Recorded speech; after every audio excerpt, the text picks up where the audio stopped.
people say, well, why are you so bothered about Israel? And I hear that from the right. The left don't care. They know I'm beyond saving. But on the right, I hear that. And I think they don't realize, they think it's some weird thing. Like, what is this small state? Why does it bother you? I don't think they've even remotely reflected on what I regard as the deepest reasons to care. It seems to me, if, as you well know, Western civilization is based on the legacy of Athens and Jerusalem. Athens is under great assault always, but it's not actually under existential assault at the moment. What is being attempted by Israel's enemies is the philosophical and cultural equivalent of burning all the libraries of Alexandria. This is one of the underpinnings of Western civilization, utterly, utterly at risk. And not in a sort of metaphorical way where people might use it as a sort of book subtitle, but the real thing. I mean, I've sometimes thought about it this way. I haven't tried this out in public before. How many Jews are there in the world? 15 million. 15 million, okay. This is going to come, this may come across really coarse, but let me put it this way.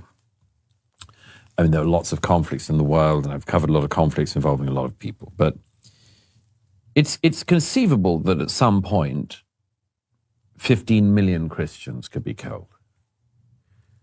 It would be a disaster, a tragedy. It's conceivable that at some point, Burma, India, somewhere, 15 million Muslims could be killed. It would be a disaster. It would be a tragedy of an unimaginable scale, of mid-20th century scale.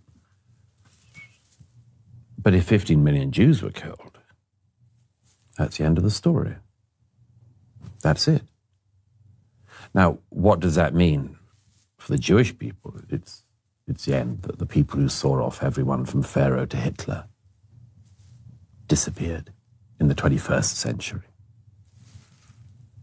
Everyone else, in my view, wouldn't survive either.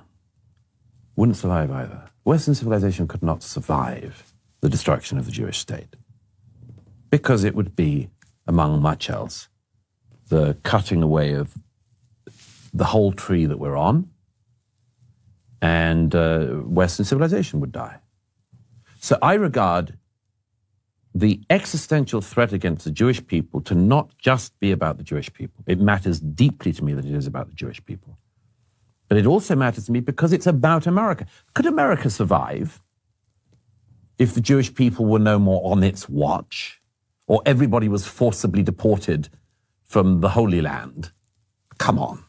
Of course not. Could the isolationists bear the repercussions of that across the Middle East and elsewhere? Of course not. So I find this blitheness and the frivolity of it to be absolutely intolerable among the critics on the right.